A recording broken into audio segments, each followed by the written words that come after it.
नमस्कार। तो जो कूलम्ब्स लॉ है कहता है कि electrostatic force between two charges, है ना, जैसे दो चार्जेज हैं, जैसे उसमें हम लोग पढ़े थे gravitational law, universal gravitational law, कि जैसे ये मास है m1 और ये m2 एक मास है, तो इनके बीच में डिस्टेंस है r। तो जो हमारा जो Fg था proportional to m1 into m2 और Fg inversely proportional to r², हम लोग कंबाइन करते थे तो क्या होता था m1 इंटू m2 अपॉन में r²। सेम टू सेम वही चीज़ है इसमें भी कि दो चार्जेज हैं q1 और q2, उनके बीच में जो डिस्टेंस है वो r है, ठीक। तो F जो है डायरेक्ट मतलब इलेक्ट्रोस्टैटिक फोर्स जो है वो क्या होगा, electrostatic force q1 into q2 के प्रोपोर्शनल होगा और इन्वर्सली प्रोपोर्शनल होगा किसके, r² के। तो F is proportional to q1 into q2 upon में r²। तो ये हमारा, अच्छा अब इस प्रोपोर्शनल साइन को अगर हटाएंगे तो वहाँ पे एक कांस्टेंट रखना पड़ेगा, कांस्टेंट टर्म। वो जो कांस्टेंट टर्म k है उसका वैल्यू फिर डिटरमाइन किया गया, कूलम ने डिटरमाइन किया, चार्ल्स ऑगस्टिन डे कूलम इनका नाम था। तो उन्होंने डिटरमाइन किया इसके का वैल्यू 1/4 पाई एप्सिलॉन नॉट, ठीक है, 1/4 पाई एप्सिलॉन नॉट, ठीक है। तो ये उसका वैल्यू आया। और इसका जो वैल्यू है इसके का, ये क्या इसका, अच्छा इस के का यूनिट क्या होगा, हमको तो पता है कि फोर्स का यूनिट जो है न्यूटन होता है और चार्ज का यूनिट जो है कूलम्ब होता है। तो यहाँ पे जो हमारे पास फोर्स इज इक्वल्स टू के into Q1 into Q2 upon में ये r² है। तो इस के का यूनिट क्या होगा, ये के इज इक्वल्स टू हम लोग क्या लिख सकते हैं, मतलब F इंटू r² अपॉन में ये Q1 into Q2 is equals to ये के, ठीक है। तो के का यूनिट क्या होगा, ये F का यूनिट तो पता है न्यूटन, r² है तो r तो डिस्टेंस है तो मीटर स्क्वायर हो जाएगा, अपन में Q1 इंटू Q2 है तो ये क्या हो जाएगा, कूलम्ब स्क्वायर। तो ये इसका यूनिट है, के का यूनिट है न्यूटन मीटर स्क्वायर पर कूलम्ब स्क्वायर। तो ये हो जाता है।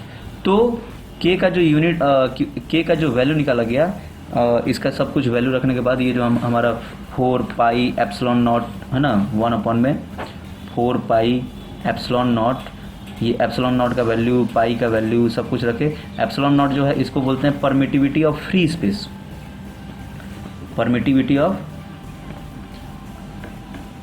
Free space.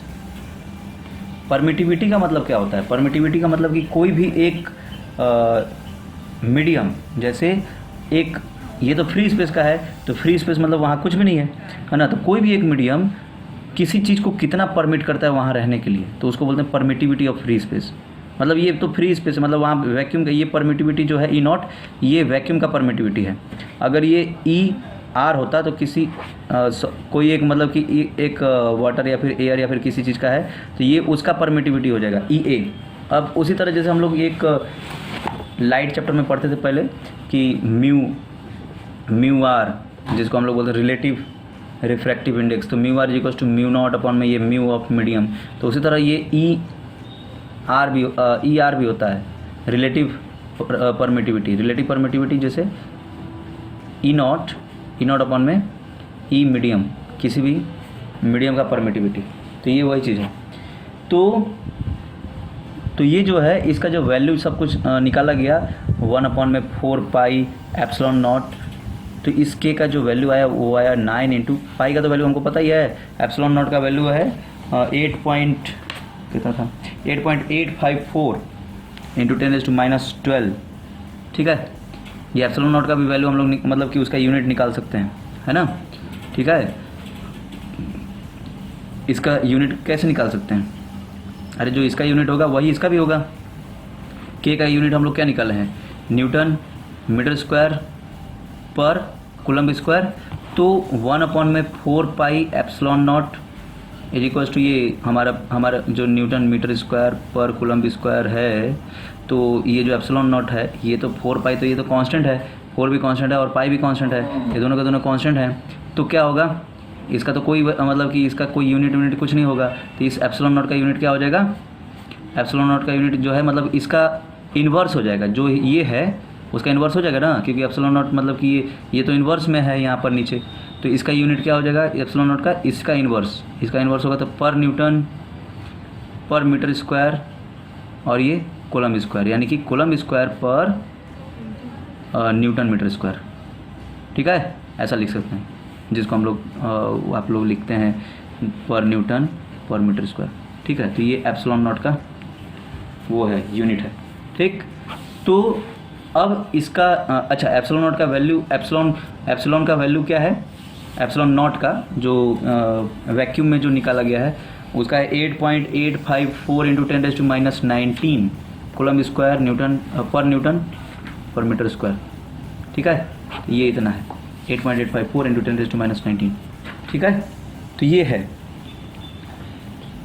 तो अब इसका वैल्यू पुट कर दिए, आप लोग निकाल सकते हैं के का वैल्यू जो है निकाल सकते हैं कैसे, 1/4 पाई, पाई का वैल्यू आपको पता ही है 3.14 है ना, इंटू ये एप्सिलॉन नॉट का वैल्यू क्या है 8.854 इंटू 10⁻⁻19 कूलम स्क्वायर पर न्यूटन पर मीटर स्क्वायर।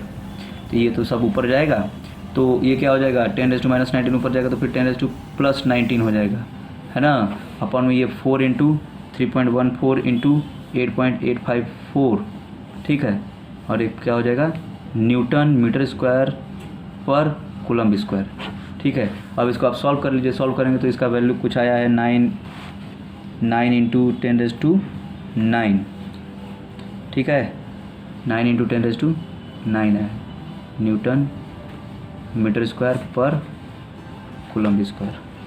ठीक है, अरे ये 19 हम क्यों लिखे, 12 था ये 12 है, तो ये 12 है, तो यहाँ पे ये 12 हो जाएगा +12 हो जाएगा, फिर इसको आप सॉल्व कर लेंगे तो इतना आ जाएगा 9 इंटू 10⁻9। ठीक है, तो यही है आपका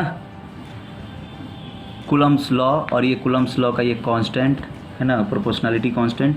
ठीक है, तो ऐसे आप निकाल सकते हैं। अब इसके बाद अब दिया हुआ है वेक्टर के बारे में, इसको नोट करना कर लीजिए। हाँ, तो अब हम लोग देखेंगे वेक्टर रिप्रेजेंटेशन कूलम्स लॉ का। अगर हम लोग वेक्टर रिप्रेजेंटेशन देखें तो जैसे अगर एक चार्ज है Q1, ठीक, और एक चार्ज है यहाँ पर इधर पे रखा है Q2।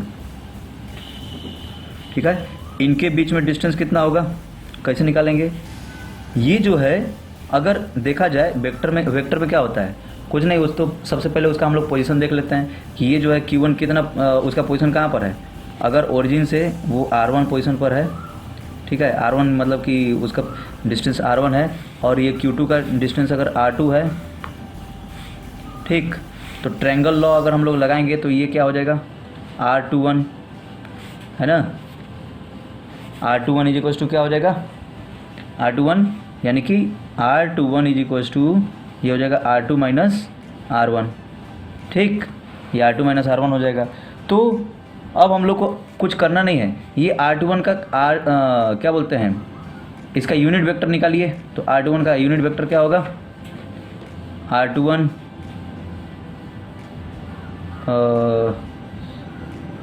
अपॉन में R21 अपॉन में इसका ये क्या बोलते हैं इसको मैग्नीट्यूड। तो ये हमारा ये यूनिट वेक्टर हो जाएगा, जिसको हम लोग R21 कैप बोलते हैं, और ये क्या बताएगा, ये डायरेक्शन बताएगा। ठीक है, तो जो आपका F21 है, force of 1 on 2, force of 1 on 2 जो है वो क्या हो जाएगा Q1 इंटू Q2 अपॉन में ये R21 स्क्वायर इंटू ये R21 का कैप। ठीक है, R21 का कैप यानी कि ये जो हमारा फोर्स है, यहाँ पर एक वेक्टर क्वांटिटी है ना, 1 का 2 के ऊपर फोर्स कितना लग रहा है, तो Q1 इंटू Q2 अपॉन में ये R21 स्क्वायर इंटू ये R21 का कैप। ये R21 का कैप क्या बता रहा है, डायरेक्शन बता रहा है। ठीक है, कि उस डायरेक्शन में, तो यहाँ पर ये K है, ये K का वैल्यू तो आपको पता है 1/4 पाई एप्सिलॉन नॉट। ठीक है, तो ये हो जाएगा। अब ये जो हमारा R12 है, R12 ये क्या होगा, अगर आपको R12 निकालना है तो क्या होगा, ये माइनस ऑफ R21 हो सकता है ना, कैसे होगा, क्योंकि R12 is equals to R1 minus R2 होगा, है ना, R12 is equals to R1 minus R2 है, यानी कि माइनस अगर कॉमन लेंगे तो माइनस कॉमन लेंगे तो ये R2 माइनस R1 हो जाएगा ब्रैकेट में। तो R2 माइनस R1 क्या था, R2 माइनस R1 क्या था, है, अरे R2 माइनस R1 क्या था भाई, R21 था ना, क्या था, अभी तो बताया गया R21, तो वो R21 हो जाएगा। तो R12 is equals to minus of R21। तो अगर आपको F12 निकालना होगा, सेम यही चीज़, F12 जब निकालना रहेगा तो फिर क्या होगा, F12 is equals to sign, अरे मतलब कि ये डायरेक्शन चेंज हो गया, F12 मतलब फोर्स ऑफ 2 on 1, ये क्या हो जाएगा 1/4πε0 जो हमारा K था into Q1 into Q2 upon में ये R12 का स्क्वायर इंटू ये R12 का कैप। R12 का कैप भी वैसे निकालेंगे, यूनिट वेक्टर हम लोग कैसे निकालते हैं, जो वेक्टर है उसको हम लोग उसके मैग्नीट्यूड से डिवाइड कर देते हैं तो उसका यूनिट वेक्टर आ जाता है ना। ठीक, जो भी वेक्टर है, कोई भी एक वेक्टर है, उसका अगर यूनिट वेक्टर निकालना है, यूनिट वेक्टर सिर्फ और सिर्फ उसका डायरेक्शन को रिप्रेजेंट करता है। ठीक है, ये एक वेक्टर है R, उसका अगर यूनिट वेक्टर निकालना तो क्या होगा, इस R को इसके मैग्नीट्यूड से डिवाइड कर दीजिए तो उसका क्या आ जाएगा, डायरेक्शन आ जाएगा। ये डायरेक्शन बताता है, ये यूनिट वेक्टर, सिर्फ इसका यूनिटी मतलब उसका मैग्नीट्यूड जो है 1 होता है और सिर्फ ये डायरेक्शन को रिप्रेजेंट करने के लिए यूज किया जाता है। ठीक है, तो ये उसको हम लोग उसके क्या बोलते हैं मैग्नीट्यूड से डिवाइड कर देंगे तो ये आ जाएगा। तो वैसे ही ये R12 का कैप जो है वो क्या है, डायरेक्शन बता रहा है, तो ये है। तो अभी हम लोग क्या देखें कि जो F12 है वो क्या है, 1/4πε0 into Q1 into Q2 upon में ये R12 का स्क्वायर इंटू ये R12 कैप। R12 कैप जो था इसको हम लोग क्या मतलब, अगर हम लोग ऐसे ऐसा भी तो लिख सकते हैं, माइनस ऑफ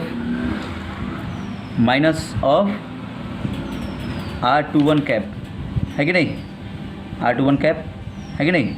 और ये R12 स्क्वायर अगर मैग्नीट्यूड देखें तो R12 का स्क्वायर और R21 का स्क्वायर दोनों सेम रहेगा। ठीक है, R12 का स्क्वायर और R21 का स्क्वायर जो सिर्फ और सिर्फ मैग्नीट्यूड देखेंगे तो दोनों सेम रहेगा, सिर्फ डायरेक्शन में जो है वो अपोजिट है। तो माइनस ऑफ R21 का कैप, यानी कि ये अगर माइनस को अगर इधर भेज देंगे तो क्या हो जाएगा, ये माइनस 1/4πε0 इंटू ये Q1 इंटू Q2 अपॉन में ये ये 12 स्क्वायर को हम लोग R21 स्क्वायर भी तो लिख सकते हैं इंटू R21 का कैप, यानी कि ये क्या था, ये पूरा का पूरा क्या था, F21 था, यानी कि F12 जो है वो क्या है, माइनस F21। ठीक है, बस हो गया काम, यही है। तो ये है कूलम्ब फोर्स पढ़े। कूलम्ब फोर्स में जो है दो चार्जेस के बारे में हम लोग स्टडी किए। ठीक है, तो कूलम्ब फोर्स में जो F देखिए, F इज इक्वल्स टू क्या था, 1/4πε0 into Q1 into Q2 upon में ये R स्क्वायर। ठीक है, तो अब अगर हमारे पास अगर बहुत सारे चार्जेज होंगे, मतलब ये तो दो चार्जेज थे, अब अगर बहुत सारे चार्जेज होंगे तो उसमें फिर क्या होगा, वही सेम टू सेम वही कूलम्ब फोर्स का ही हम लोग को अप्लाई करना है, उसी का एक एप्लीकेशन है। ठीक है, जैसे एक एग्जांपल यहाँ पर दिया हुआ है, जैसे ये आपका ये ओरिजिन हो गया O, ओरिजिन हो गया O, और एक चार्ज यहाँ पर है Q1, ठीक, और एक चार्ज यहाँ पर है Q2 और एक चार्ज यहाँ पर है Q3। ठीक, ये जो Q1 चार्ज है वो R1 डिस्टेंस पर है, R1 पोजीशन पर है, ये R1 उसका जो है क्या हो गया, पोजीशन वेक्टर। ठीक है, और ये जो है ये R2 वेक्टर इसका पोजीशन वेक्टर हो गया, है ना, और ये हो गया हमारा R3। ठीक, तो अगर आपको Q1 और Q2 के बीच में अगर आपको डिस्टेंस निकालना है, Q1 और Q2 के बीच में जो डिस्टेंस है वो क्या है, क्या होगा, यहाँ से यहाँ तक का जो डिस्टेंस है वो जो है हम लोग अगर यहाँ पे इसमें ट्रायंगल लॉ लगाएंगे तो क्या हो जाएगा, R1 माइनस R2 यानी कि R12, ये हो गया हमारा ये वेक्टर, यानी कि R12 हो गया Q1 और Q2 के बीच में।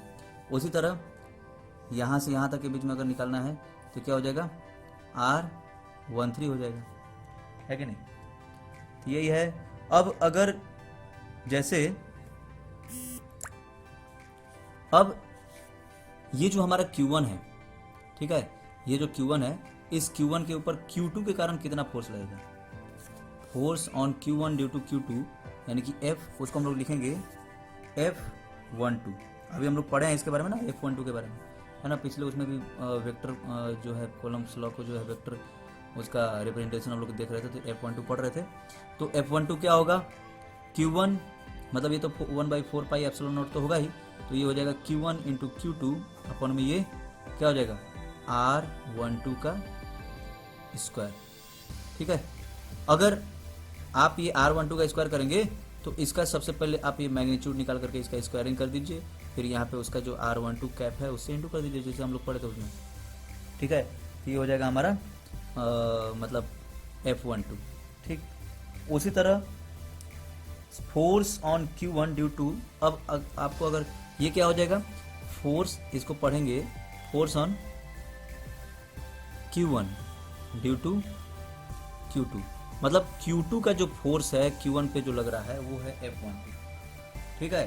अब उसी तरह जैसे अगर Q3 का फोर्स Q1 के ऊपर लगेगा तो क्या होगा, है ना, Q2 का फोर्स Q1 के ऊपर लग रहा है वो है F12। ये कैसा फोर्स लग रहा है, देखिए इसका डायरेक्शन किधर होगा, ये Q2 का Q1 के ऊपर ये फोर्स का डायरेक्शन है F12।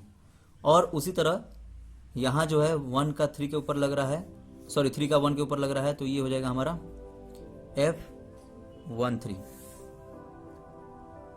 3 का जो है फोर्स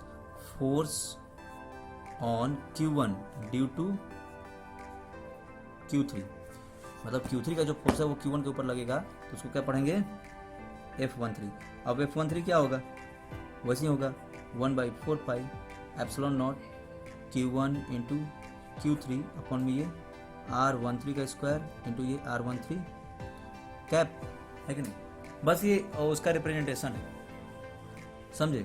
ये हो गया आपका F12 F13। इसी तरह आपके पास जितने भी चार्जेज होंगे, अगर बहुत सारे चार्जेज हैं साइमल्टेनियसली, अगर हमारे पास वहाँ पे एक साथ में बहुत सारे चार्जेज अगर वहाँ पर हैं तो हम लोग क्या करेंगे, वो सब ऐसे ही निकालते जाएंगे। F12 निकाल लीजिए, F13 निकाल, मतलब अगर आपको ऐसे ही आपको अगर ऐसा करना है कि जैसे 2 के ऊपर जो चार्ज जो सेकेंड वाला जो चार्ज है उसके ऊपर Q1 का फोर्स कितना होगा, तो इसका क्या हो जाएगा, F21 हो जाएगा, है ना, इसका अपोजिट हो जाएगा, मतलब F21 जो होगा वो भी वैसे ही होगा Q1 इंटू Q2 यानी कि Q2 इंटू Q1 या फिर Q1 इंटू Q2 अपन में ये R21 का स्क्वायर इंटू ये R21 कैप। लेकिन अच्छा, जो F21 होता है, अभी हम लोग पढ़े हैं कि जो F21 होता है वो क्या होता है, माइनस ऑफ F12 हो जाता है, अपोजिट हो जाता है, क्योंकि ये R12 कैप जो है, यही जो है R12 cap is equal to minus of R21 cap होता है ना, क्योंकि इसका और इसका दोनों का डायरेक्शन, ये R12 का जो कैप है is equal to minus of R21 का कैप, इन दोनों का डायरेक्शन जो है अपोजिट है, तो इसके लिए तो यही है। अब टोटल फोर्स F1 के ऊपर जो लग रहा है वो F1 वो ये है, इन दोनों का कंबाइन करके ये F1 फोर्स लग रहा है, तो ऐसा ही है। तो कहता है कि experimentally it is verified that कि force on any charge due to a number of other charges is the vector sum of all other forces on that charge due to the all the forces on that charge due to the other charges taken one at a time. कि मतलब अगर आपको जैसे आपको F निकालना है, F1 निकालना है, F1 के ऊपर कितना टोटल फोर्स है, F1 is equal to F12, यहाँ पे दो चार्जेस थे, F12 प्लस F F13 21 नहीं F13 21 क्यों? अरे 21 तो इसका उल्टा हो गया ना भाई, 1 का 2 के ऊपर लगेगा ना, ये तो 2 का 1 के ऊपर ये लग रहा है, ये होगी, ठीक है। तो F1 इज इक्वल टू ये हो गया।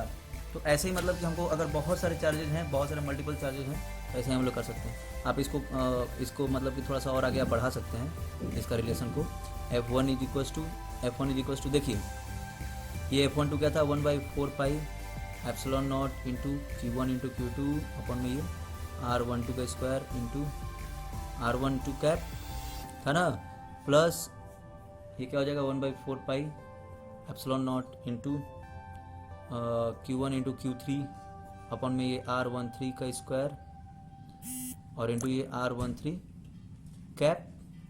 तो हम लोग कॉमन ले लेंगे 1/4 पाई एप्सिलॉन नॉट इंटू ये क्या हो जाएगा Q1 अपन में अच्छा Q1 भी हम लोग कॉमन ले सकते हैं ना, सब में तो Q1 है, ये है, तो Q1 अपन में ये 4 पाई एप्सिलॉन नॉट कॉमन लेंगे तो ये हो जाएगा Q2 अपन में ये R12 का स्क्वायर इंटू ये R12 कैप प्लस Q3 अपन में R13 का स्क्वायर इंटू ये R13 कैप। तो ये हो गया हमारा F1, ठीक है। तो ये होता है, ठीक। अब अच्छा दूसरी चीज़, जैसे आपके पास बहुत सारे चार्जेज हैं, जैसे मतलब कि 2 ही चार्ज नहीं है, इसमें बहुत सारे चार्जेज है, तो मतलब कि जैसे अगर आपके पास F1 अगर निकालना है तो F1 is equal to F12 plus F13 plus F14 dot dot F1n तक, है ना। बहुत सारे मतलब n नंबर ऑफ चार्जेज हैं, तो Fn तक हम लोग कर सकते हैं, ठीक है। यही तो इसका एक जनरल फार्मूला बता दिया गया है कि Fn क्या बोलते हैं कि F1 is equal to Q1 upon में ये 4 pi epsilon not summation of क्या हो जाएगा, समेसन ऑफ Qn अपॉन में ये R1n स्क्वायर इंटू ये R1n कैप और I tends to 2 to n, ठीक है। ये होता है जनरल, उसका फॉर्मूला लिखा जाएगा। तो अच्छा ये समेशन का मतलब तो आपको पता ही है, समेशन का मतलब क्या होता है, समेशन मतलब सम करना, समेशन का मतलब क्या होगा, सम करना। सम कैसे करना, जैसे ये n का वैल्यू आप बढ़ाते जाइए और सम मतलब आगे करते जाइए, ठीक है। इसको पूरे को ब्रैकेट में ले लीजिए और यहाँ उस सब में जो है तो इंटू रहेगा ही, और n का वैल्यू बढ़ाते जाइए, n का वैल्यू 2 रख दीजिए, तो फिर 2 लेकर के फिर एक वैल्यू ले लीजिए, फिर उसके बाद फिर 3 रख करके ले लीजिए, फिर उसके बाद 4 रख करके ले लीजिए, तो ऐसे n तक जितने चार्जेज रहेंगे उसके अनुसार, ठीक है। अब एक क्वेश्चन है,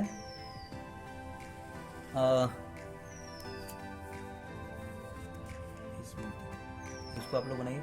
consider 3 charges Q1 Q2 Q3 each equal to Q at the vertices of an equilateral triangle of side L, ठीक है। 3 चार्जेज हैं Q1 Q2 और Q3, और वो कहाँ हैं, वो हैं ये एक Q1 यहाँ पर है और Q2 यहाँ पर है और Q3 यहाँ पर है, ये एक इक्विलैटरल ट्रायंगल है, ठीक है। जैसे मान लीजिए इसका हम लोग नाम दे देते हैं ABC, तो इक्विलैटरल ट्रायंगल है। अच्छा Q1 is equals to Q2 is equals to Q3 है, इज इक्वल्स टू Q है, ठीक है। और ये तीनों साइड L L L है ना। कहता है what is the force on a charge Q placed at the centroid of the triangle. एक चार्ज Q है, उसके ऊपर कितना मतलब कि फोर्स होगा इन तीनों के कारण, और वो चार्ज कहाँ पर है, उसके सेंट्रॉइड पर है, यहाँ पर है सेंट्रॉइड। सेंट्रॉइड जानते हैं सेंट्रॉइड क्या होता है, हैं? सेंट्रॉइड क्या होता है,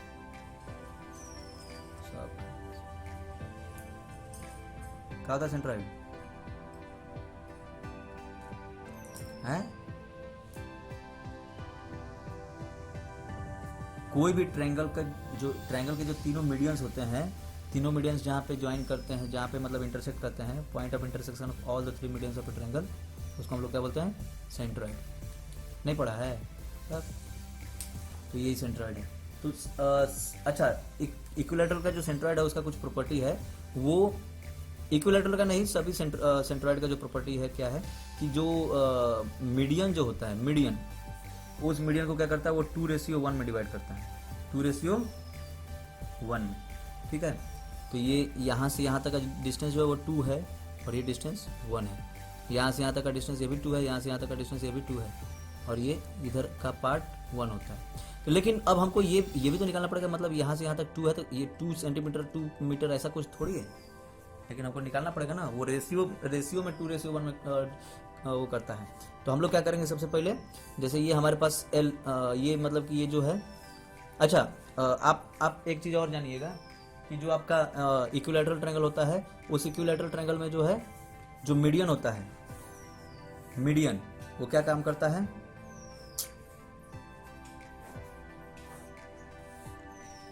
मीडियन क्या काम करता है, सामने वाला जो साइड है उसको हाफ हाफ पार्ट में डिवाइड करता है। तो ये हमारे पास टोटल एल था, टोटल था एल, ये क्या हो जाएगा L/2 और ये भी क्या हो जाएगा L/2 होगा ना, और ये है हमारे पास एल। तो ये टोटल हाइट कितना हो जाएगा, आप पाइथागोरस थ्योरम से निकाल सकते हैं ना, क्योंकि ये तो 90 डिग्री रहता ही है। तो पाइथागोरस थ्योरम से आप इसको निकाल सकते हैं कि हमारे पास ए है, बी है, सी है और ये डी है। तो AD² AD equals to root under ये AB² माइनस ये BD² है कि नहीं। तो ये क्या हो गया AB² यानी कि L² माइनस ये L/2 का होल स्क्वायर यानी कि L²/4 रूट अंडर, है ना। वैसे भी आपको जो एल्टीट्यूड होता है वो होता है √3/2 L साइड, मतलब √3/2 इंटू साइड, ये इसका एल्टीट्यूड हो गया, ठीक है। एल्टीट्यूड किसका, इक्विलैटरल ट्रायंगल का जो एल्टीट्यूड होता है वो √3/2 इंटू साइड होता है हर एक इक्विलैटरल ट्रायंगल का।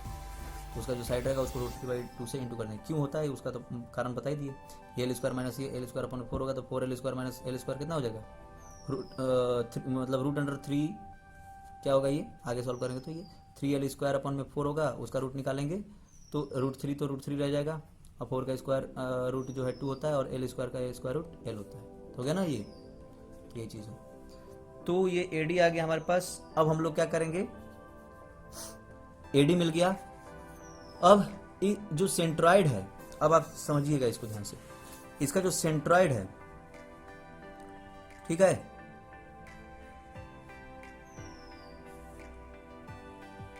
अब इक्विलैटरल ट्रायंगल में आप देखेंगे कि जो आपका AG है, BG है और CG है, ये तीनों इक्वल होंगे। क्यों, क्योंकि इसके मीडियंस भी इक्वल ही होते हैं, है ना। तो मीडियंस भी इक्वल होते हैं, तो AG equals to BG equals to CG हो जाएगा। और कितना होगा, AG is equals to 2/3 of AD। क्यों, क्योंकि सेंट्रॉइड जो है वो AD को 2:1 में डिवाइड कर रहा है। तो 2:1 में जैसे AD है, इसको ये पॉइंट उसको 2:1 में डिवाइड कर रहा है, तो टोटल तो 3 पार्ट हुआ ना, 3 पार्ट में ये कितना हुआ 2 पार्ट, तो ये पार्ट 2/3 हो गया, मतलब 3 पार्ट में 2 पार्ट, तो 2/3 ऑफ AD।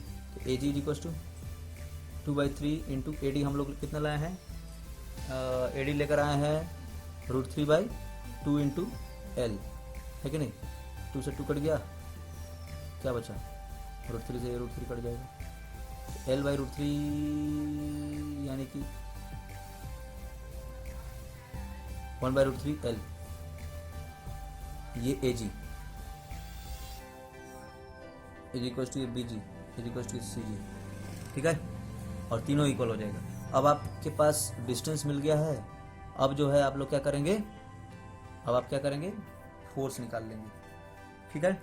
अच्छा, फोर्स जब निकालना है तो अब तीनों का फोर्स अलग अलग निकालना पड़ेगा, मतलब Q1 के कारण, Q2 के कारण और Q3 के कारण, यानी कि Q1 के कारण कैपिटल Q पे, इसके कारण कैपिटल Q पे और इसके कारण भी कैपिटल Q पे, तीनों के कारण जो कैपिटल Q पे जो फोर्स लग रहा है उस फोर्स को निकाल करके मतलब कि तीनों को प्लस करना है। मतलब कैसे प्लस करेंगे, मतलब जैसे आपके पास जो ट्रायंगल है वो ट्रायंगल का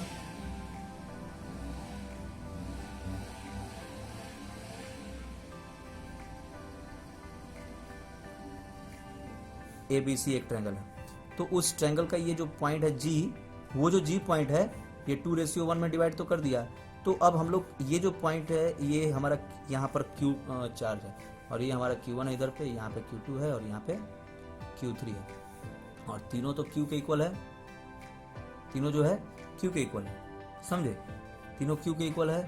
अब उसके बाद आपका है ना, अब तीनों Q के इक्वल है। अब उसके बाद आपका जो ये अब यहाँ पर जो कैपिटल Q है उसका अगर आपको मतलब कि ए पॉइंट पे जो Q है उसके कारण जो चार्ज मतलब कि फोर्स कितना होगा, कूलम फोर्स, तो उसको निकाल लीजिए, एफ ए जी निकाल लीजिए, जी ए मतलब, ठीक है, force on G due to A. उसी तरह एफ क्या बोलते हैं कि जी बी निकाल लीजिए, फिर उसी तरह एफ जी सी निकाल लीजिए, और निकाल करके तीनों को प्लस कर दीजिए तो टोटल फोर्स हो जाएगा उसका, है कि नहीं, बनाइए। तो हमारे पास कह रहा है कि consider the charges plus q and minus q, है ना, placed at the vertices of an equilateral triangles as shown in the figure. ये फिगर दिया हुआ है, इसमें एक मतलब कि ए वर्टेक्स पे जो है क्यू है, और बी वर्टेक्स पे भी प्लस क्यू है, और सी वर्टेक्स पे जो है माइनस क्यू। ये तीन चार्जेज हैं, और इनका जो डिस्टेंस है, मतलब इनके बीच में जो डिस्टेंस है ये दोनों पॉइंट्स के बीच में, वो है एल, यानी कि इसका जो साइड है वो है एल। तो कहता है what is the force on each charge. अब इस चार्ज पे टोटल फोर्स कितना होगा, इस चार्ज पे टोटल फोर्स कितना होगा, इस चार्ज पे कितना टोटल फोर्स होगा। तो हमको क्या करना पड़ेगा, इसके यहाँ पर अगर इसके ऊपर चार्ज लगेगा ए के ऊपर, ए पॉइंट पे जो क्यू है, ए पॉइंट पे जो क्यू है उसके ऊपर किसका किसका फोर्स लगेगा, इसके ऊपर जो फोर्स लगेगा वो किसका किसका लगेगा, एक तो बी के कारण लगेगा और एक सी के कारण लगेगा ना, तो बी और सी दोनों के कारण लगेगा, ठीक है। तो हम लोग सबसे पहले F12 निकाल लेते हैं, F12 जब निकालेंगे तो क्या होगा, Q into Q 1/4 pi epsilon not Q into Q square upon में ये L स्क्वायर हो जाएगा, ठीक है ना। सब जगह तो मतलब सब जगह सारे के सारे फोर्स F12 ही नहीं, जितने भी फोर्स हैं उनका ये मैग्नीट्यूड तो यही रहेगा आपका, जो इसके ऊपर मतलब चाहे वो F12 हो, F21 हो, F13 हो, F31 हो, चाहे कोई सा भी हो, है ना, क्योंकि ये इक्विलैटरल ट्रायंगल है। तो इक्विलैटरल ट्रायंगल है, अगर मान लीजिए कि इसके कारण इसके ऊपर आप फोर्स निकाल रहे हैं तो वहाँ पे 1/4 pi epsilon Q into Q square upon में ये एल स्क्वायर। अच्छा, दूसरी बात ये है, जब ये माइनस है, ये माइनस है तो क्या हुआ, जैसे मतलब अगर हम लोग इसका क्या बोलते हैं कि वो लेते हैं सिर्फ मैग्नीट्यूड लेते हैं तो Q into Q square upon में, है ना, बस अगर ये माइनस है तो फिर उसका डायरेक्शन अपोजिट हो जाएगा, है कि नहीं। तो अब हमारे पास जो है टोटल मतलब कि total force acting on charge Q at A due to charge Q at B and minus Q at C, यानी कि F12 जो ये होगा, देखिए BA जो है, BA इसके ऊपर फोर्स लगा रहा है, वो किस डायरेक्शन में, इस डायरेक्शन में, इसको बोलेंगे F12, है कि नहीं। BA जो है मतलब B पॉइंट पे जो चार्ज है Q, वो वहाँ पर इस BA के लॉन्ग लगाएगा, मतलब ये जो फोर्स लगाएगा Q इसके ऊपर A पॉइंट के ऊपर, तो ये BA के लॉन्ग लगाएगा, यानी कि इस डायरेक्शन में, और ये किस डायरेक्शन में लगाएगा, C जो है किस डायरेक्शन में लगाएगा, अरे ये दोनों तो आपस में रिपेल करेंगे ना भाई, तो ये उधर जाएगा, उधर फोर्स लगाएगा ना, रिपल्सन में ये भी पॉजिटिव है, ये भी पॉजिटिव है, तो रिपल्सन के लिए मतलब रिपल्सन हो रहा है, तो इस कारण से क्या कर रहा है, ये जो है इसके ऊपर फोर्स लगा रहा है तो इस डायरेक्शन में लगा रहा है, लेकिन ये किस डायरेक्शन में लगाएगा,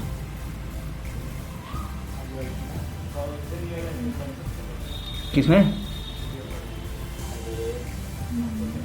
डाउनवर्ड क्यों लगाएगा, एक की तरफ नहीं, ऐसा लगाएगा ना जी। अरे भाई ये इसको अट्रैक्ट करेगा क्योंकि ये नेगेटिव है,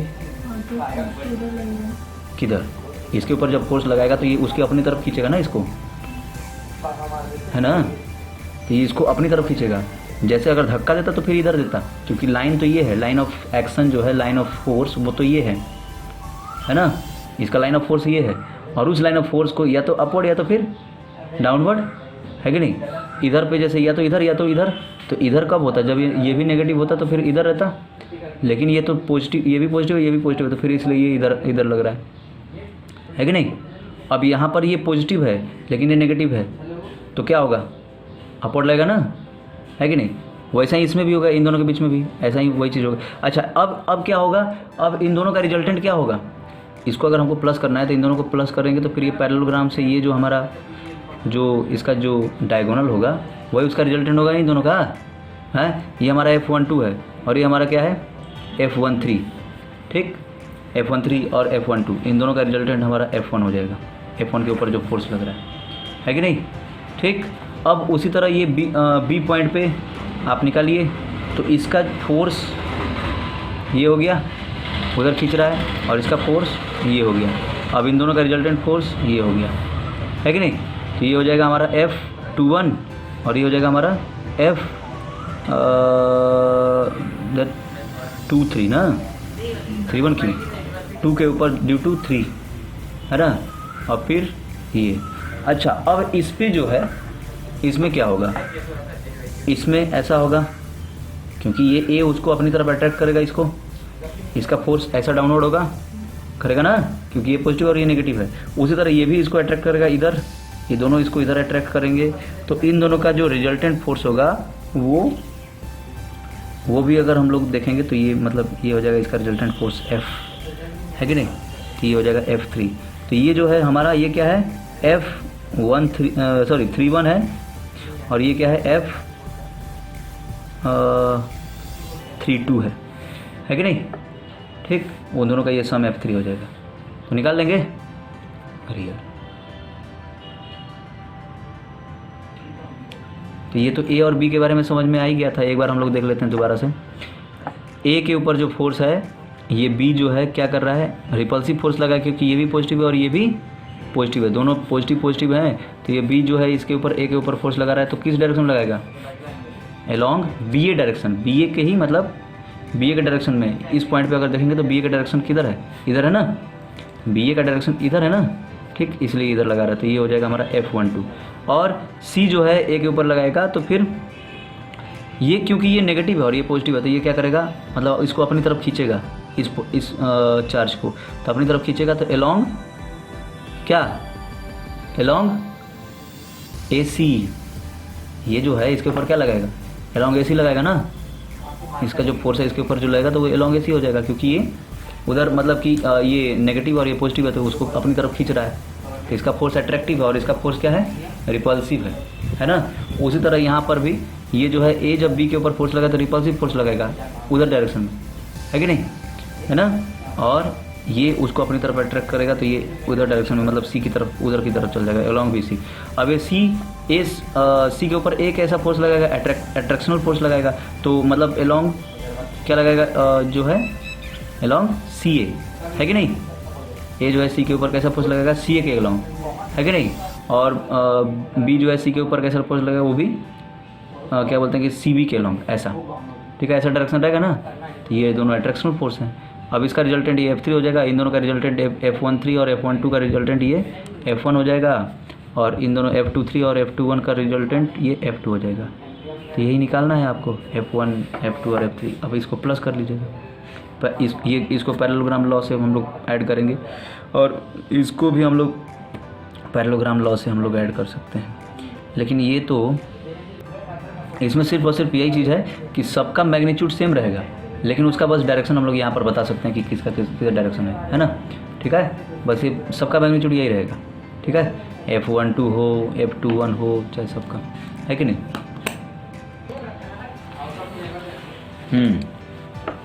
अब देखेंगे इलेक्ट्रिक फील्ड क्या होता है। इलेक्ट्रिक फील्ड का मतलब क्या होता है, जैसे अब आपको हम एक इसका फिजिकली हम आपको बताते हैं। जैसे एक चार्ज है Q, ठीक है, देखिए ये Q चार्ज है, तो इसका इलेक्ट्रिक फील्ड का मतलब जितने दूर में इसका इन्फ्लुएंस होगा, ठीक है, जितने दूर में इसका इन्फ्लुएंस रहेगा वो इसका क्या होगा, इलेक्ट्रिक फील्ड। जितने दूर में इसका इलेक्ट्रोस्टैटिक फोर्स को एक्सपीरियंस किया जाएगा वही उसका क्या हो गया, इलेक्ट्रिक फील्ड हो जाएगा। जैसे मैग्नेट का मैग्नेटिक फील्ड होता है ना, मैग्नेट का मैग्नेटिक फील्ड क्या होता है, वो उतने दूर में उसका जो है मैग्नेटिक प्रॉपर्टी को मतलब कि एक्सपीरियंस किया जा सकता है कि नहीं। जैसे एक मैग्नेट है, आप लोग देखे हैं मैग्नेट के बारे, मैग्नेट का पढ़ाई किया ना, ये नॉर्थ साउथ है, तो इसका अब उसका कुछ अलग अलग प्रॉपर्टी है। जैसे मतलब मैग्नेटिक फील्ड का प्रॉपर्टी क्या था कि north, all the magnetic field lines are starting from north and ends at south. वो मतलब कि नॉर्थ से स्टार्ट होते हैं, start from north and ends at south, है कि नहीं, ऐसा ही होता है, ठीक है।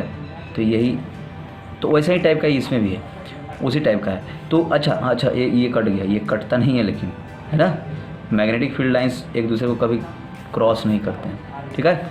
उसी तरह इसमें भी ये एक दूसरे को कभी क्रॉस नहीं करते, बात समझे, ठीक है। तो जो इलेक्ट्रिक फील्ड है, जैसे मैग्नेटिक फील्ड में क्या था कि इस रीजन में, इसके रीजन में कोई सा भी अगर मैग्नेटिक सब्सटेंस अगर आता था तो उसके ऊपर इसका इन्फ्लुएंस रहता था, है ना। अच्छा एक चीज़ और सुनिएगा कि कोई भी चीज़ को अगर आइडियल ले लिया जाए, अगर किसी एक चीज़ को अगर आइडियल कंडीशन में लिया जाए, ठीक है, तो क्या होगा जानते हैं, वो मतलब हम अगर बात करते हैं अगर इसकी क्या बोलते हैं आपका मैग्नेट की, तो मैग्नेट जब रहेगा तो उसका मैग्नेटिक फील्ड इन्फिनाइट होगा, है ना। अगर वैक्यूम में है पूरा, अगर मतलब कि वहाँ पर कोई दूसरा ऑब्जेक्ट नहीं है, कोई दूसरा फोर्स नहीं लग रहा है, तो उसका जो फोर्स होगा, उसका जो मैग्नेटिक फील्ड होगा वो इन्फिनाइट तक मतलब कि एक्सटेंड करेगा। वही चीज़ इसमें भी है। जैसे ये जो चार्ज है, जैसे ये पॉजिटिव चार्ज है, ठीक है, इसका एक प्रॉपर्टी है मैग्नेटिक फील्ड का, सॉरी इलेक्ट्रिक फील्ड का।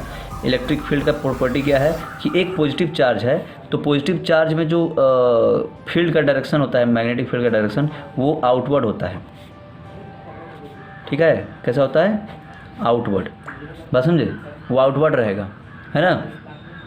और वो स्टार्ट होगा यहाँ से और ख़त्म कहाँ होगा, इन्फिनिटी पे। वो मतलब कि उसका ख़त्म होने का कोई वो नहीं है। जैसे मान लीजिए अगर आपके पास अगर एक चार्ज है और वो चार्ज के आसपास पूरा वैक्यूम है, तो उसका मतलब कि इफ़ेक्ट बहुत दूर तक रहेगा, ऐसा मतलब ऐसा कंसीडर किया जाता है ना। अब लेकिन अब जैसे मान लीजिए कि अगर वो चार्ज है और वहाँ पे कोई दूसरा ऑब्जेक्ट है, तो क्या होगा, उसका चार्ज मतलब उस सारे ऑब्जेक्ट्स के उससे जो है एब्जॉर्प्शन से, चाहे कुछ करने से, मतलब कि उसके प्रेजेंस के कारण जो है वो सब खत्म हो सकता है ना। तो ऐसे ही इसीलिए ख़त्म हो जाता है। वैसे ये पॉजिटिव चार्ज में जैसे होता है वैसे ही नेगेटिव चार्ज में भी होता है। नेगेटिव चार्ज में क्या होता है, ये जैसे नेगेटिव चार्ज है, तो नेगेटिव चार्ज में क्या होता है कि all the field lines in negative charges starts from infinity and ends at this. इसका डायरेक्शन ऐसा ले लिया गया है, ये माना गया है। ये सब चीज़ हाइपोथेसिस है। हाइपोथेसिस का मतलब होता है उसको मान लिया जाता है कि इसको अगर आउटवर्ड माना है तो इसको क्या मानेंगे, इनवर्ड ले लेंगे, क्योंकि वो उसका जस्ट नेगेटिव है ना, जस्ट अपोजिट है। तो इसलिए ये मतलब कोई ऐसा नहीं कि मतलब कि इसका आउटवर्ड ही होता है ना। इसको कोई देखा थोड़ी है कि आउटवर्ड होता है, लेकिन उसको एक्सपीरियंस किया गया। क्या एक्सपीरियंस किया गया कि जैसे मान लीजिए कि यहाँ पर एक पॉजिटिव चार्ज लिया गया और यहाँ पे एक पॉजिटिव चार्ज लिया गया। जैसे इनिशियली कोई चीज़ अगर थियोरी बनाता है, हाइपोथेसिस बनाता है, थ्योरम बनाता है ना, तो क्या काम करता है, पहले एक्सपेरिमेंट करके फिर उसका देखता है कि कैसा कैसा कंडीशन। तो जो एक्सपेरिमेंट करता है उसको अपना वो पॉजिटिव ले लेता है। पॉजिटिव लेने का मतलब कि उसको मान लेता है, और उससे रिलेटेड कोई एक्सपेरिमेंट अगर किया तो उसको मतलब एक को पॉजिटिव लिया तो दूसरा को फिर नेगेटिव तो लेना ही पड़ेगा, है ना। एक को अगर इनवर्ड लिया तो दूसरा को आउटवर्ड लेना ही पड़ेगा। एक को अगर मतलब कि इधर ऐसे नॉर्थ साइड में लिया तो दूसरा को मतलब उसका अपोजिट है तो उसका दूसरा को जो है साउथ साइड में लेना ही पड़ेगा। तो वही चीज़ है इसमें जो है, ये पॉजिटिव है। तो जैसे इसका फोर्स को मान लिया गया कि ये इसके ऊपर ऐसा फोर्स लगा रहा है और ये इसके ऊपर ऐसा फोर्स लगा रहा है, ऐसा मान लिया गया, ठीक है। तो अब जब ये इसके ऊपर ऐसा फोर्स लगा रहा है, ये इसके ऊपर ऐसा फोर्स लगा रहा है, तभी तो फिर ये मतलब ये इधर उसको ढकेल देता है, और मतलब ये जो है इसको इधर ढकेल देता है और ये जो है इसको इधर ढकेल देता है। जैसे ही वो दोनों मिलते हैं तो क्या होता है, दोनों एक दूसरे को ढकेलते हैं। क्यों ढकेलते हैं, क्योंकि ये जो है क्यों फोर्स दे रहे हैं उन लोग एक दूसरे को, क्योंकि इसका जो मैग्नेटिक फील्ड है ये आउटवर्ड है, सॉरी इलेक्ट्रिक फील्ड ये आउटवर्ड है, ठीक, ये आउटवर्ड है। तो आउटवर्ड है तो इसका आउटवर्ड और इसका भी आउटवर्ड, दोनों आपस में टकरा करके फिर है ना दूर दूर हो रहा है। लेकिन अगर ये यही चीज़ ऐसा होता कि जैसे ये प्लस क्यू है और ये माइनस क्यू है, अभी देखो आपको वो चीज़ समझ में आ जाएगा। वाह, अब वही चीज़ मान लीजिए कि एक प्लस क्यू है और एक माइनस क्यू है, ठीक है। तो इसका अगर आउटवर्ड है, ठीक है, जैसे जो एक्सपेरिमेंट जब स्टार्टिंग में जो कर रहा होगा, तो जब इसका जब ये आउटवर्ड माना तो ये क्यों इसको अट्रैक्ट कर लिया अपनी तरफ। अरे भाई, जब ये आउटवर्ड है तो इसको अपनी तरफ अट्रैक्ट करने का मतलब कि ये इसके फील्ड को एक्सेप्ट कर रहा है ना, एक्सेप्ट कर रहा है तभी ना, इसीलिए इसको मान लिया गया कि ये ऐसा इनवर्ड है। बात समझ में आया, ठीक है। तो ये यही चीज़ था, इसी कारण से इसको ऐसा माना गया, और इसको मतलब ये पहले ऐसा मान लिया गया था, उसके बाद फिर इसको फिर डिस्कवरी हुआ था, फिर ऐसा माना गया, ठीक है। डिस्कवरी नहीं मतलब एक्सपेरिमेंट किए, जो भी है एक्सपेरिमेंट करके ऐसा बताया सारा सब कुछ। बात समझे, तो ये चीज़ था कि इसको आउटवर्ड मान लिया गया और इसको इनवर्ड, है ना। वैसे इलेक्ट्रिक फील्ड के बारे में बताया गया है कि इलेक्ट्रिक फील्ड जो है वो क्या होता है, फोर्स अपॉन में चार्ज, फोर्स अपॉन में चार्ज, ठीक है, ठीक है। कोई भी किसी भी एक चार्ज का इलेक्ट्रिक फील्ड जो है, उसका फोर्स पर यूनिट चार्ज जो होता है वही उसका इलेक्ट्रिक फील्ड होता है, ठीक है। किसी भी एक मतलब कि पर यूनिट चार्ज मतलब कि जैसे ये हम लोग दो यहाँ पर जैसे हम लोग पढ़ते थे ना कि Q1 इंटू Q2 अपॉन में ये R² और ये 1 अपॉन में 4 पाई एप्सिलॉन नॉट।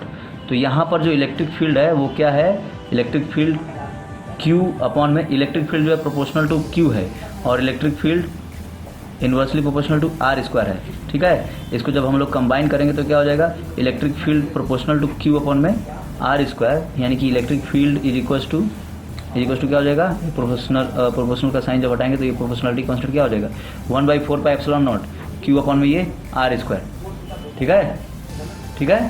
तो ये वही था, क्या था, जो हमारा फोर्स था, है कि नहीं। फोर्स भी तो यही चीज़ था, लेकिन वहाँ पर दो चार्जेस के बीच में फोर्स थे।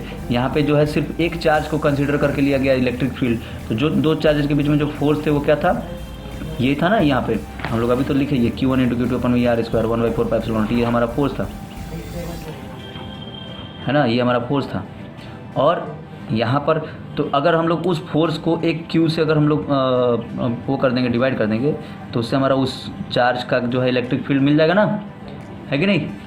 जैसे कि जो हमारा ये जो फोर्स है, फोर्स जैसे मान लीजिए कि दो सेम चार्जेस हैं, लाइक चार्जेस हैं, एक जैसे,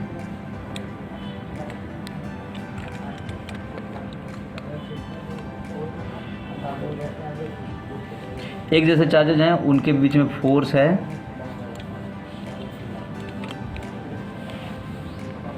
जैसे दो चार्जेस हैं Q और एक और प्लस मतलब कि Q, दोनों चार्जेस Q हैं, तो इनके बीच में जो फोर्स होगा क्या होगा, Q इंटू Q अपॉन में ये R² 1 बाई मतलब ये 1 अपॉन में ये यहाँ पे तो आपको लिखना है ये 4 पाई एप्सिलॉन नॉट, ठीक है, ये हो गया। अब अगर मान लीजिए कि इसका जो मतलब कि अगर इस वाले चार्ज का इलेक्ट्रिक फील्ड पता करना है तो क्या हो जाएगा, F अपॉन में Q, यानी कि F अपॉन में Q मतलब वही है जो कि Q अपॉन में ये R² और ये 1/4 पाई एप्सिलॉन नॉट। बात समझे, तो ऐसा क्या है, जैसे R² इंटू ये R²। अच्छा हाँ, जो फोर्स था कूलम्ब फोर्स, हम लोग जो फोर्स के बारे में पढ़े, फोर्स तो वेक्टर होता ही है, इलेक्ट्रिक फील्ड भी एक वेक्टर ही है। इलेक्ट्रिक फील्ड क्या है, एक वेक्टर क्वांटिटी है, उसका भी डायरेक्शन होता है। तो इसको आप अगर E ऑफ R निकालेंगे तो ये हो जाएगा 1/4 पाई एप्सिलॉन नॉट इंटू ये Q, जैसे मतलब Q चार्ज के कारण जो है हम लोग इलेक्ट्रिक फील्ड निकाल रहे हैं, तो क्या हो जाएगा Q अपॉन में क्या हो जाएगा, ये R² है ना, इंटू ये R², ठीक है, बात समझे, इंटू R²। ये उसका डायरेक्शन बताता है, ये R² डायरेक्शन बताता है, और ये उसका मैग्नीट्यूड है ना, और ये हमारा इलेक्ट्रिक फील्ड वेक्टर है, ठीक। देखिए एक इसका डेफिनेशन बताया गया है, देखें कॉपी। जैसे अगर मान लीजिए कि हमारे पास एक चार्ज है Q, ठीक है, और एक यूनिट पॉजिटिव चार्ज है +1, उसका मतलब कि उसका वैल्यू दिया गया है। तो +1 उसका वैल्यू है यूनिट पॉजिटिव चार्ज। तो अगर इस Q का इसके ऊपर इलेक्ट्रिक फील्ड, इस Q का इसके ऊपर फोर्स कितना लगेगा, इस Q का इसके ऊपर फोर्स कितना लगेगा, अरे भाई force is equals to capital Q into ये +1 है ना, अपॉन में ये r², मतलब 1/4πε0 तो लिखना ही है, ठीक है। तो कैपिटल Q अपॉन में ये r² हो गया। तो ये जो है ये तो इलेक्ट्रिक फील्ड के इक्वल है ना। तो इलेक्ट्रिक फील्ड का डेफिनेशन यहाँ पर बताया गया है कि electric field due to a charge Q, capital Q at a point in a space, जैसे इस पॉइंट पे, ठीक है, at a point in a space may be divide as the force that a unit positive charge would experience if placed at that point, ठीक है, if placed at that point at a distance of r, at that point ही लिखा है इसमें भी। तो जैसे मतलब कि जैसे एक जैसे इसका ये हमारा जो Q है, इसका जैसे आप समझिए ये Q है, अब इस पॉइंट पे इलेक्ट्रिक फील्ड पता करना है इसका, ठीक है। अगर उस पॉइंट को हम लोग +1 चार्ज कंसिडर करते हैं, यूनिट पॉजिटिव चार्ज इसको कंसिडर करते हैं, तो यूनिट पॉजिटिव चार्ज +1 हो गया, ठीक है। तो +1 यूनिट पॉजिटिव चार्ज हो गया। तो यहाँ से यहाँ तक जो का जो डिस्टेंस जो भी r है डिस्टेंस, तो इसके और इसके बीच में जो फोर्स लगेगा वही इसका इस पॉइंट का क्या हो जाएगा, इलेक्ट्रिक, मतलब इस चार्ज का इलेक्ट्रिक फील्ड होगा इस पॉइंट पर, ठीक है। इस चार्ज का इलेक्ट्रिक फील्ड होगा इस पॉइंट पर, इस चार्ज का इलेक्ट्रिक फील्ड इस पॉइंट पर क्या होगा, the force experience by this unit positive charge, ठीक है ना, when it is placed at a distance of r, ठीक है। यूनिट पॉजिटिव चार्ज जो मतलब कि r डिस्टेंस पर प्लेस किया गया है, तो इसके क्या बोलते हैं कि इस Q का जितना फोर्स ये एक्सपीरियंस करेगा वो इसका क्या हो जाएगा, मतलब इसका क्या हो जाएगा, इलेक्ट्रिक फील्ड। इलेक्ट्रिक फील्ड तो इसका ना है, इसका थोड़ी है, इसका भी है, मतलब इसका इलेक्ट्रिक फील्ड अगर अलग से आपको पता करना तो वो अलग चीज़ है, लेकिन आप इसका इलेक्ट्रिक फील्ड पता करना है तो क्या होगा, इसके कारण जितना फोर्स इस पॉइंट पे लग रहा है ना, यूनिट पॉजिटिव चार्ज पे, तो वो इस मतलब चार्ज का उस पॉइंट का क्या हो गया, इलेक्ट्रिक फील्ड।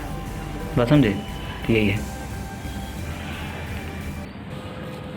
जैसे जो हमारा इलेक्ट्रिक फील्ड जो है, हम लोग ये limit Q tends to 0 F upon में Q तो लिख रहे हैं, लेकिन ये इस Q पे, इसका मतलब ये नहीं है कि ये Q पे डिपेंडेंट है, Q के इन्वर्सली प्रोपोर्शनल है, ऐसा नहीं।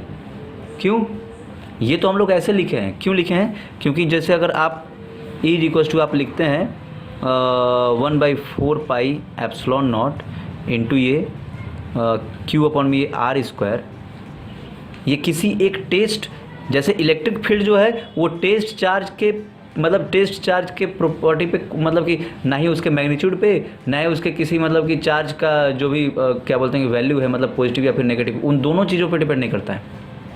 क्यों नहीं करता है, क्योंकि ये इलेक्ट्रिक फील्ड इसका खुद का इंडिपेंडेंट, इस चार्ज का खुद का अपना इंडिपेंडेंट मतलब कैरेक्टरिस्टिक है, ठीक है।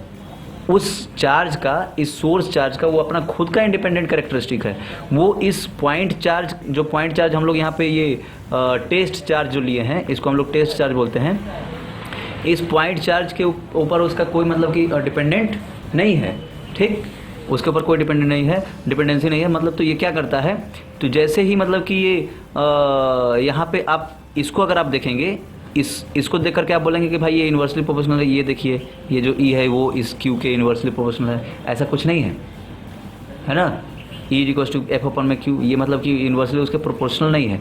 ये क्या है, ये चीज़ है। आप इसको ऊपर नीचे अगर आप Q से अगर इंटू कर देंगे Q अपॉन में Q से, तो ये पूरा मिला करके यहाँ से लेकर के ये यहाँ, ये क्या होगा, F हो जाएगा ना, क्या हो जाएगा, ये F हो जाएगा, और अपॉन में ये Q रहेगा, ठीक है। लेकिन Q/Q, जैसे हमारे पास एक रेशनल नंबर है 2/3, ठीक है, 2/3 रेशनल नंबर है, इसको अगर हम लोग ऊपर नीचे 4 से अगर इंटू कर दें, तो ये क्या, ये 2/3 का वैल्यू चेंज होगा, वैल्यू कुछ नहीं चेंज होगा, बस उसका फॉर्म मतलब कि वो जो है उसका इक्विवेलेंट रहेगा, ये 2 4 8 अपॉन में ये 3 4 12। लेकिन अगर ये उसका ओरिजिनल जो रेशनल नंबर था जैसे हम लोग रेशनल नंबर को जो सिंपलेस्ट फॉर्म में जो लिखते हैं तो 2/3 ही रहेगा। वही चीज़ इसमें भी है, ठीक है। वही चीज़ सेम टू सेम यही चीज़ है इसमें कि ये जो है मतलब उस क्यू के ऊपर कोई उसका डिपेंडेंसी नहीं है। वो तो ऐसे लिया गया है कि मतलब क्यू बाई क्यू से हम लोग ऊपर नीचे इंटू कर देंगे तो इसे फ्री आ जाएगा। तो इसके बारे में तो चर्चा हो गया। तीसरा आपके बारे में आउटवर्ड रहेगा और जो है मतलब इसमें क्या रहेगा, इनवर्ड रहेगा, ठीक है। अच्छा, चौथा पॉइंट है, देखिए समझिए। Since the magnitude of force F on the charge Q due to charge capital Q depends only on the distance R of the charge small q from charge capital Q. The magnitude of electric field will also depend only on the distance r, है ना। तो ये magnitude, force का जो magnitude है वो r के ऊपर डिपेंड करता है, तो E का भी मैग्नीट्यूड जो है r के ऊपर डिपेंड करता है ना, ठीक है। E का मैग्नीट्यूड भी r के ऊपर ही डिपेंड करता है, ठीक है। At equal distances from charge Q, the magnitude of its electric vector field is same. जैसे कुछ नहीं है, मतलब जैसे ये हमारा प्लस Q चार्ज, अरे ये कोई एक चार्ज है प्लस Q, तो इसका चाहे इस डायरेक्शन में लो, चाहे इस डायरेक्शन में लो, चाहे इस डायरेक्शन में लो, चाहे इस डायरेक्शन में लो, किसी भी आप डायरेक्शन में लेंगे और सारा डिस्टेंस अगर सेम है तो सभी जगह जो है इलेक्ट्रिक फील्ड भी सेम ही रहेगा। बस उसका मतलब कि मैग्नीट्यूड उसका सेम रहेगा, उसका डायरेक्शन भले बदलते जाएगा, है ना। ठीक है, अब इसके बारे में हम लोग बाद में स्टडी करेंगे। धन्यवाद, नमस्कार।